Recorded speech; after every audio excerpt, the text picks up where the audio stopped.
All right, welcome everyone. I'm here with my friend Denise O'Reilly on St. Patrick's Day. And yes, she is Irish, as am I, maiden name McClellan, actually, Irish Scottish mix. So I want you guys to meet Denise, and this conversation I feel is going to be very timely whenever you listen to it. But if you are listening to it in the season that we are in, it's going to be great timing for you to maybe get your hands dirty this year. So, Denise, she supports people to become self sufficient by growing their own food. This is really important for us to learn and to know about investing in their health and cultivating rich communities. So, welcome, Denise. I'm so happy to have you here. How are you doing? So happy to be here. Thank you, Krista. I appreciate what you do for Yay! people as well. Oh, I'm so excited. I am like the newbie, super excited gardener who, thanks to COVID, totally dived in last summer, and it was so funny because being a teenager, watching my mom garden, I was just like, oh, like do I have to help, And now I'm like so exciting to see things grow, and it's such a beautiful. I think it's so good for the soul. It's so nourishing. I totally get it now. I get it. And I want to know, Denise, so I want to know more about your story and what got you on the path that you're on, to empower people to become self sufficient in every way, especially in growing their own food. Tell us about your journey. Well, I guess it started, when I was a kid, we were in Edmonton. It was, my parents were from the 60s. Not that they were hippie-ish, but they were from the farm, both of them. So they moved to the city to get full-time work, but they always had a garden. We always had a garden there. We were always back and forth to the farm where their parents were still very active, of course. We're on the homestead piece of my great grandfather. So he homesteaded here in 1914. And so there's a lot of history here. Our family has always kind of done that.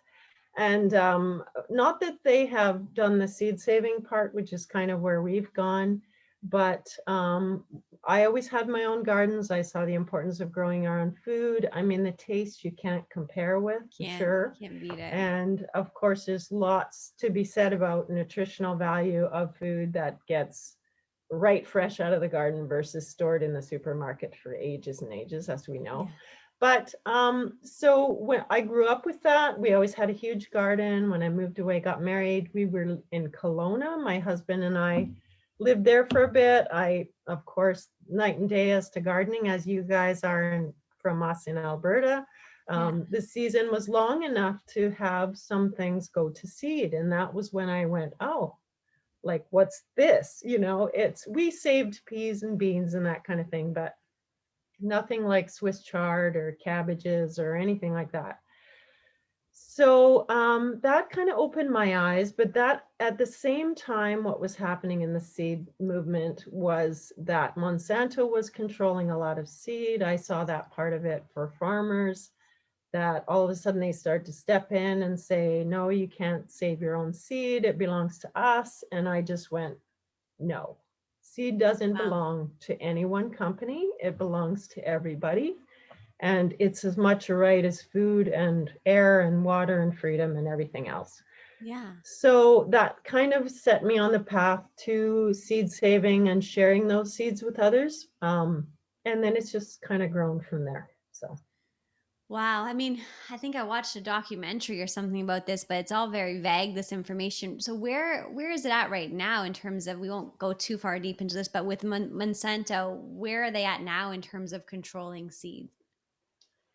So, of course, Monsanto can't patent natural seeds. That has never been a thing that they could do. So what they have done is to alter the seeds in some way in the lab to allow them to then patent that technology that's in the seed. And that has always been the genetically modified piece of Mm. Monsanto.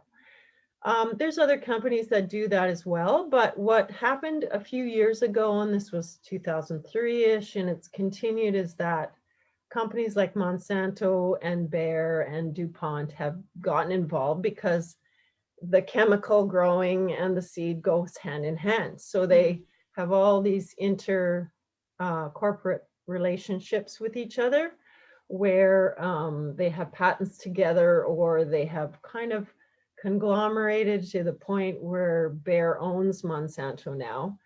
And they own a lot of the seed that gets put out there. Even to home gardeners, they say, oh no, these aren't for home gardeners, they're for commercial growers, which is even more problematic because that's where all of our food is coming from. So a lot of people don't know the part about that. There is natural ways of improving seed, which I totally agree with. So not all seed that says hybrid is necessarily a GMO seed, but could it come about from a natural cross in some way? And that's all good. It's when they get the CRISPR technology in there and they're shaving this and they're adding that from another species, like, you know, injecting the corn DNA with the bacteria that actually prevents the pests from eating it and surviving. Then you go, wait a minute, that's not the way nature would do it. So. Right. Okay. So to everyone listening, if that wasn't motivation enough to start growing some of your own food, I don't know what is. But last but last summer, I remember, at least in where I am in Southern Ontario, there was like I'm sure, I'm assuming it was everywhere, where there was like shortage of produce at the grocery store, and also there was just kind of like the fear of the scarcity as well, which, and also people had more time, which allowed them to grow. But there Yes. was a real there's a huge movement around with women my age, you know, moms with little children who are starting these backyard gardens, that most of us, I don't think, would have ever considered before. And those who are not, I think they're curious, but they're just like, oh my gosh, like I wouldn't even know where to start. And that's why I really am so excited to bring you to everyone to say, okay, like what are those first steps in what seems to be such a big project? And it can be quite daunting, but it shouldn't be. I love the aspect of seeds that they're so forgiving. You just put them in the ground and they will grow. And so it doesn't have to be complicated. I know that people have their yards in there, their showpieces, and they love that space and they want to really enjoy it. And most people grow for beauty. But if you have been growing flowers, you can grow food, and they can be side by side and they will totally benefit in all ways. And Mm. it depends on the space that you have also, but start small, start with containers. It doesn't have to be anything fancy. It could be a box, it can be an old tool box, or it can be, you know, a wooden box that you got something in and now you're converting it into growing vegetables. Like, it doesn't have to be an expensive thing. And if you're growing lawn, it's probably going to grow vegetables. Um, it's Good just the point. chemical aspect that I want to get away from in the lawns. Lots of people don't like dandelions, blah, blah, blah.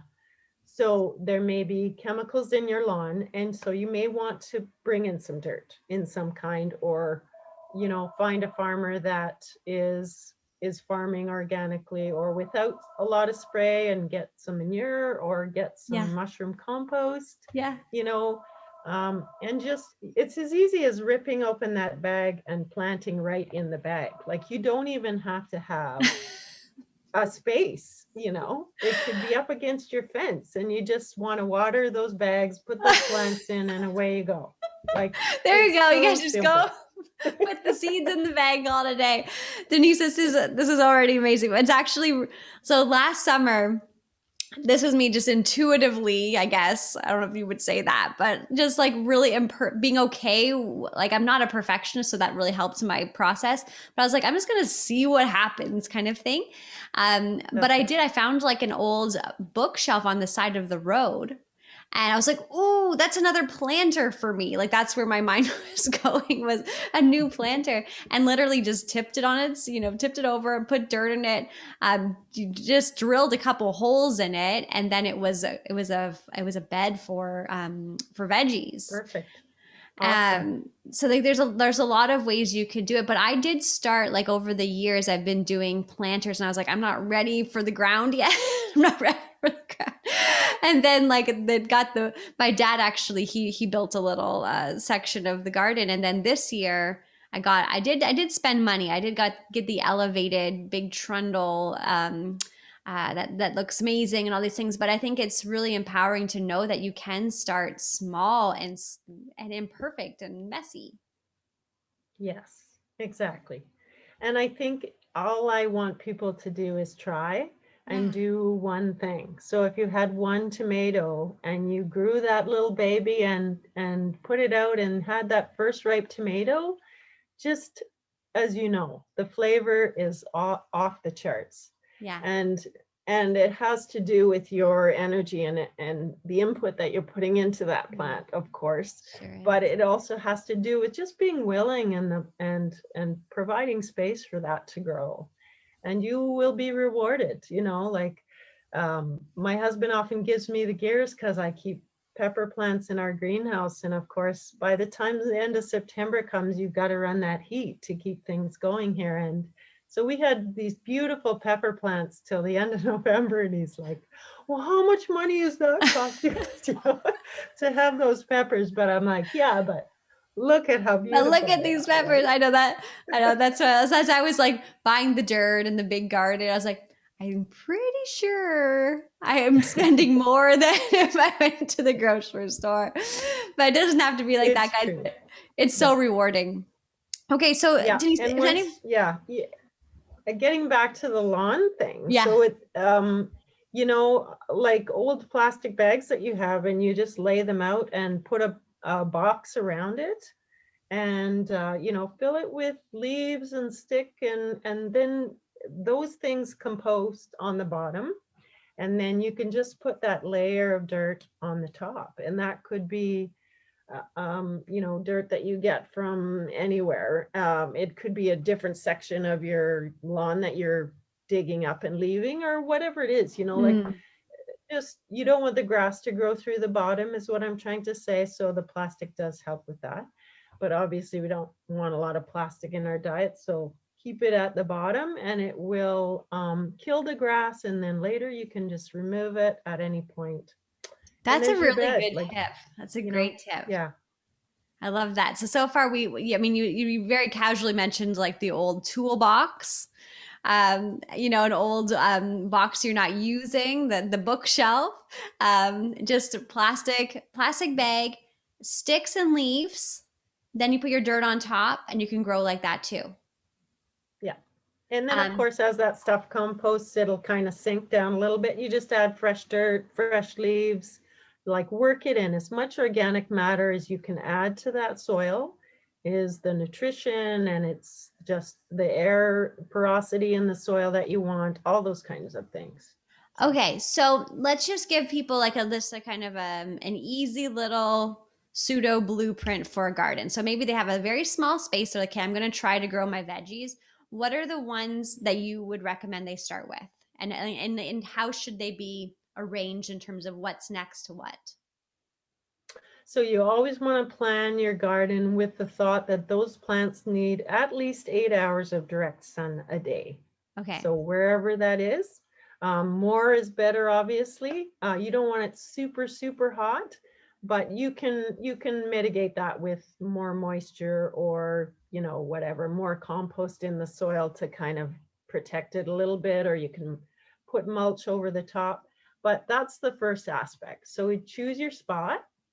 And then, as you know, it's never going to be big enough, but for your first year, just stick to what you think you can handle. And if that's just 3 by 3 foot area, that's enough to grow your radishes and your lettuce and, some spinach. And then when those are done, you can reseed things like beans and peas. So you can transition a garden that way as well to get Mm. more things as the heat comes on, because all those things I mentioned earlier, like the cool, you can start to plant spinach, lettuce, and radishes even when the snow is melting. Like, they like it cool. They Okay. don't like it hot.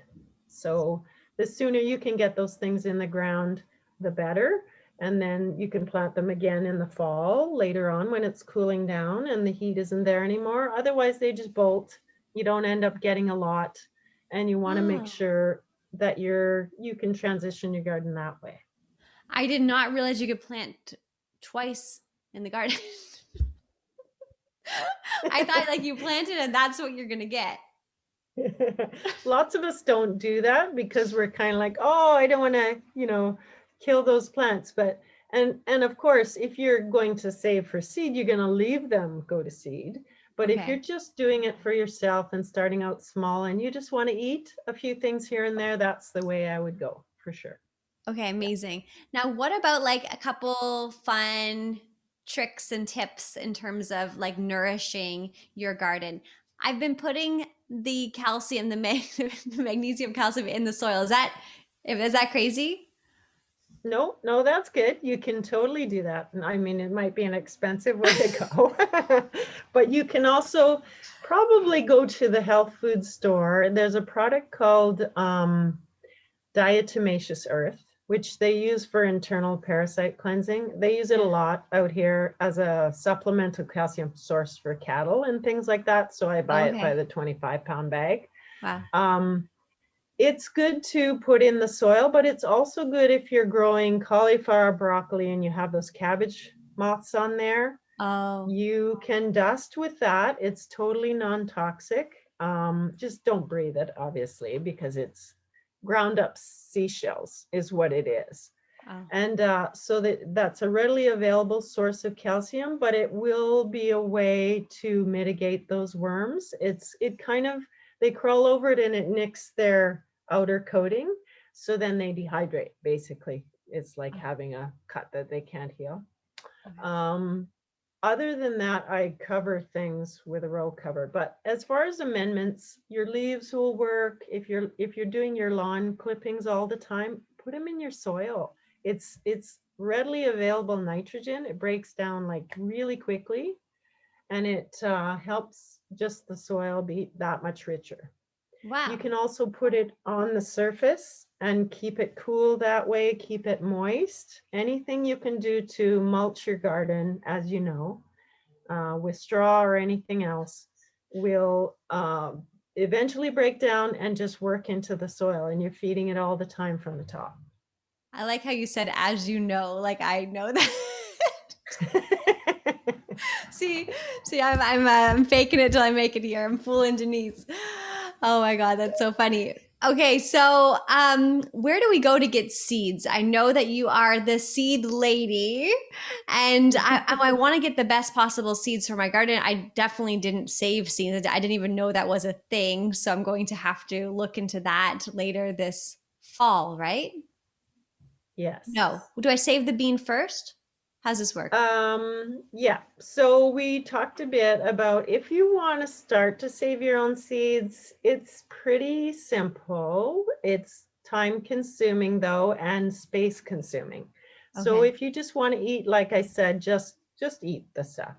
But if you want to start experimenting with saving your own seed, it's as simple as leaving one plant at the end of the bean row that you don't pick. Just put a ribbon around it, tell the whole family, don't pick beans off that.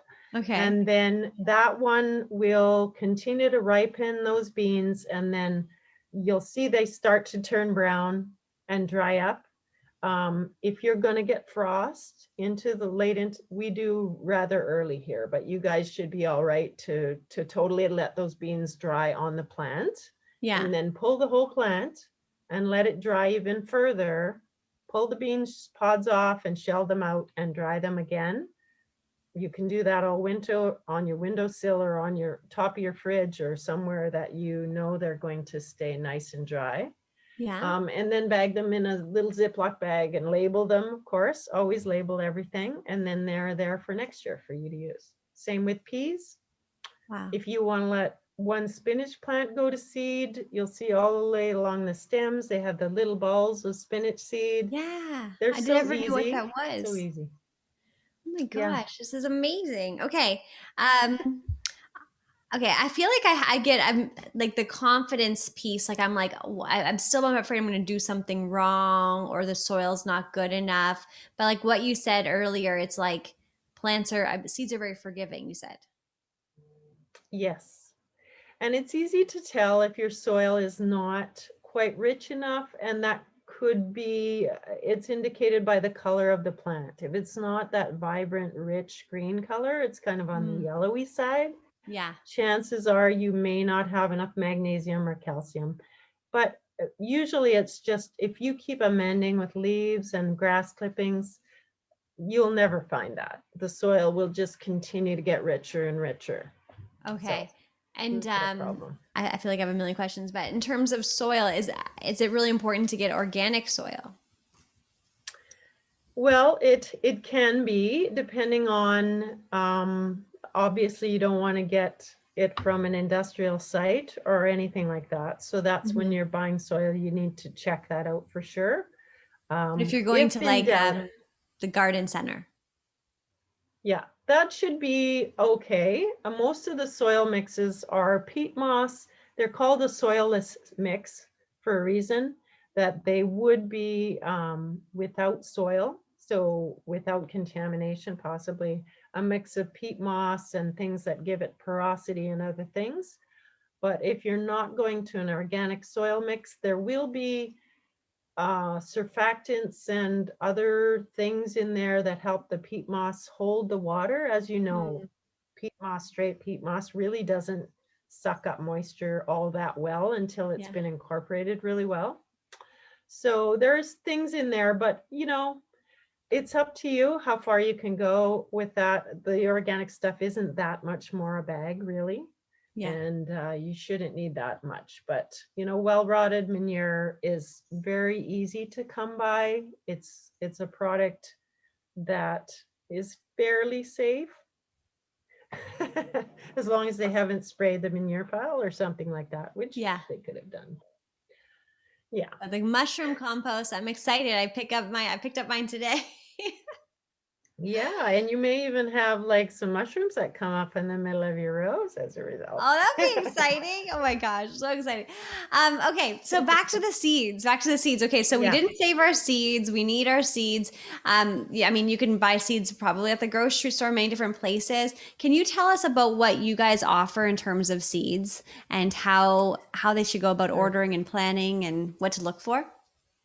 Yeah, so we can advise new beginner gardeners on seed, of course, but you can find us at abernarseeds.com, and that is ABUNADH Avenar seeds. seeds.com. .com. You can find our catalog there. We're also at Gmail at that address. But another really good source, because we're in Alberta, we have a really short season. So we grow the things that will ripen to seed in our zone, which is only a 90 to 120 day frost-free zone. Wow. But we're in northern Alberta, so we get a lot of summer sun. We get like 18 hours at the peak Okay. of the summer. So we can grow a lot of things that way. But there's Seeds of Diversity Canada is sort of like this conglomerate, if you want to call that. It's a nonprofit, but it's where everyone that saves seed and is concerned about saving seed in Canada connects with.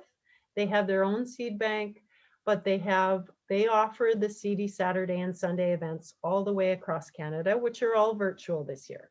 Okay. So they start in February, March, April. But if you go to their site, you can find anybody that's selling seed on their listing, and they are all of the like mind that I am, that people should have their own seed.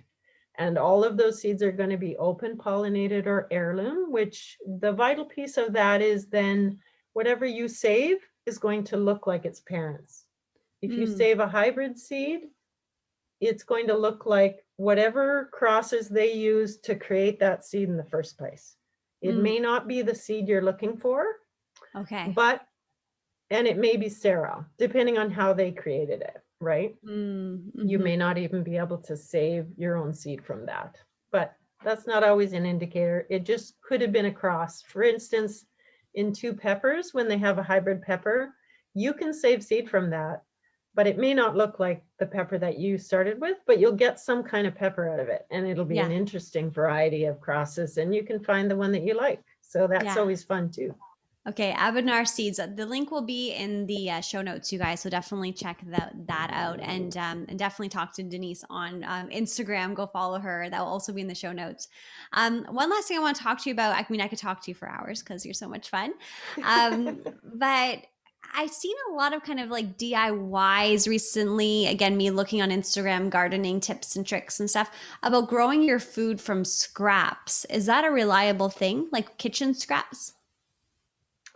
You can do that with things like celery and cabbage will go to seed. Okay. Celery will regrow, lettuce will regrow, though it may or may not go to seed. The thing that with all those things, carrots, for instance, won't grow another carrot if you just save the top, but it will likely go to seed and you'll get carrot seed from it.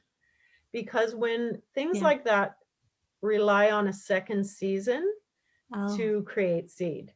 And if they're chilled between the time that they grew and the time that they're now growing again, in the grocery they will store. always Yeah. go to seed.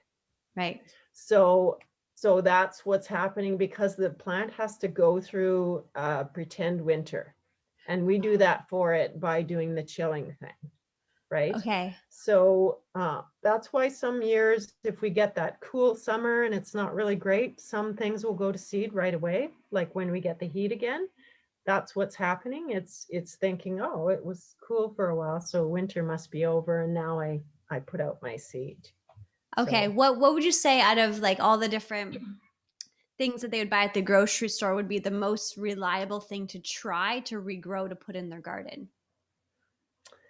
most reliable, well, if you're buying organic potatoes, you of course can plant them. As soon as they're starting to sprout and go green, put Yeah. them in your garden, like grow them and see what happens.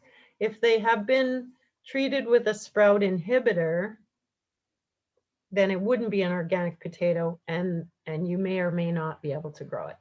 Um, hmm, Yeah, that you guys think about that potato, right? So whenever I buy organic potatoes, which is whenever they're available, um, sweet potatoes or regular potatoes, they will just sprout in the pantry, right? yes, So once yeah, they start to sprout, I could just take one of them and just plop it in the garden.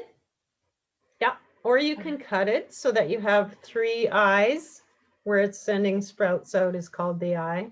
If And you the have sprouts go three up. eyes on each piece, yeah. Okay, so You plant the you really sprouts going only up. need one sprout, yeah. But if you have you'll see if you look wherever there's a dent or wherever a sprout comes from Yeah. on the potato is an eye. It will Okay. send up a shoot from there and create potatoes off of that stem. So you can cut the potato straight in half as long as you have 3 eyes on each piece. You Okay. can plant it. And that's my Irish grandpa's trick. Always 3 eyes on each piece. Okay. Because if one of the eye doesn't come as a sprout, you still have the others to You kind need of two rely on. eyes. So Yes. Okay, good. and the I sweet actually potatoes you guys could definitely do in your area.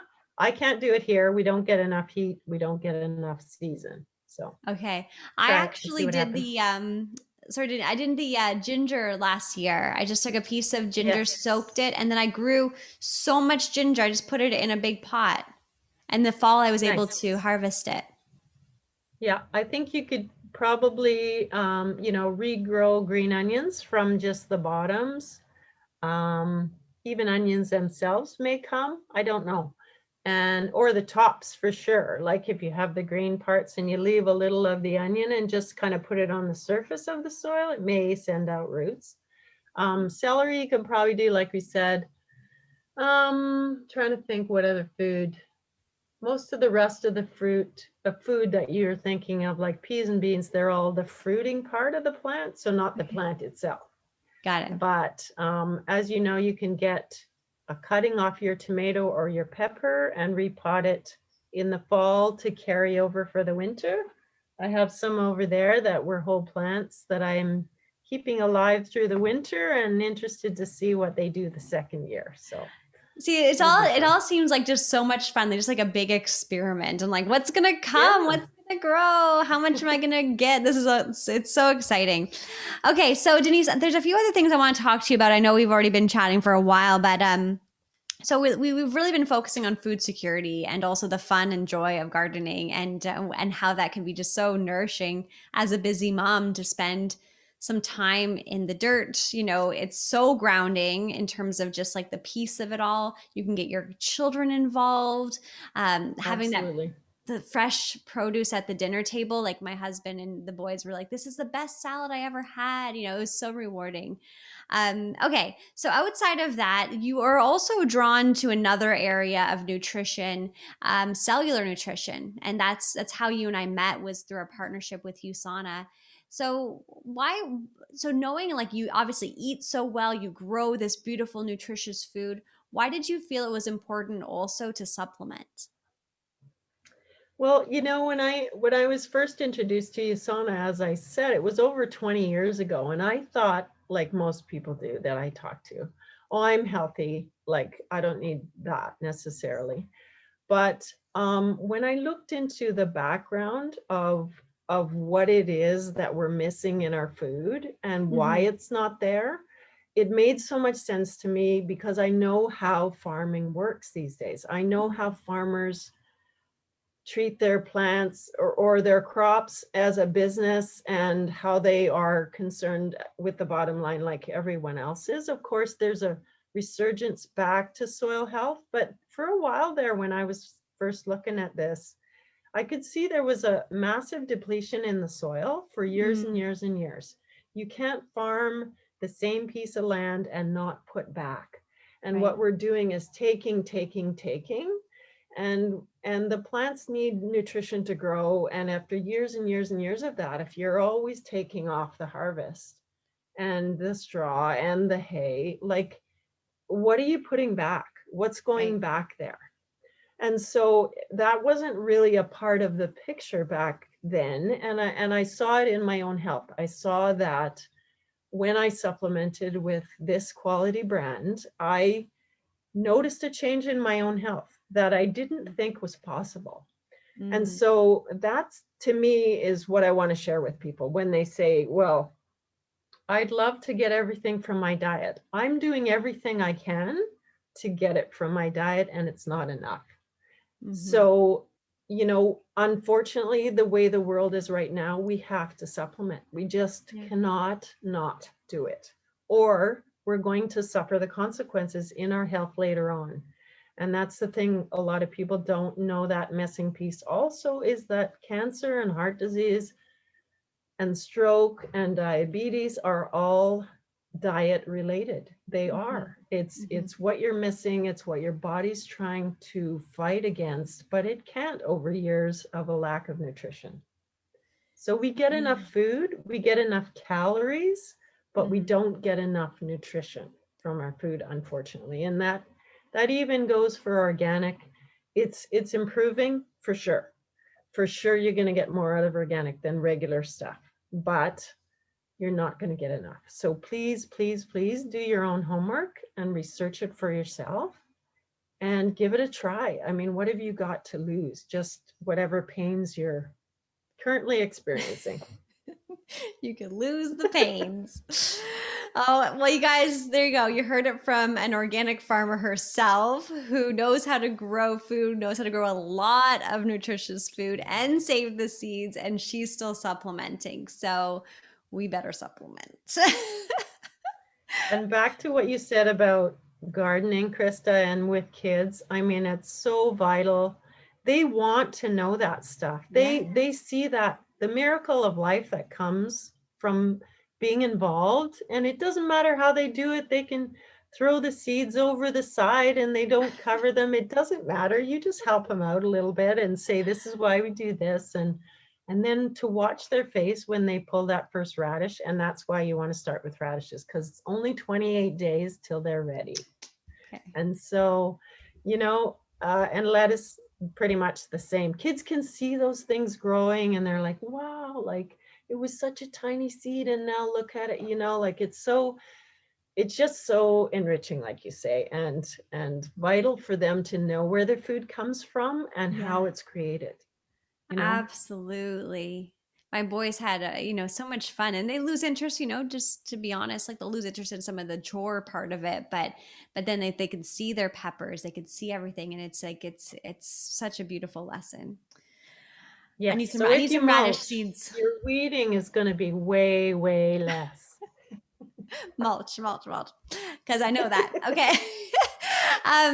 Denise, any final words of wisdom? This can be from an Irish wisdom. This could be a gardener's wisdom, whatever you want to share. Any last final words to close? Um, just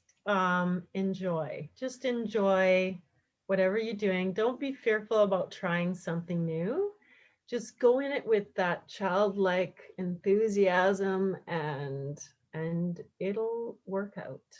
And may the Yes. road always rise to meet you. May the Hmm. ground be under your feet. May the sun shine on your days for the rest of your life. Oh, beautiful. Thank you so much, Denise, for your time. And let's get planting, everyone. Make sure you tag Denise and tag me. And then we want to see what you're growing this season, this summer, and all year Absolutely. long. Thanks, Denise. Thanks, everybody. You bet. Bye-bye.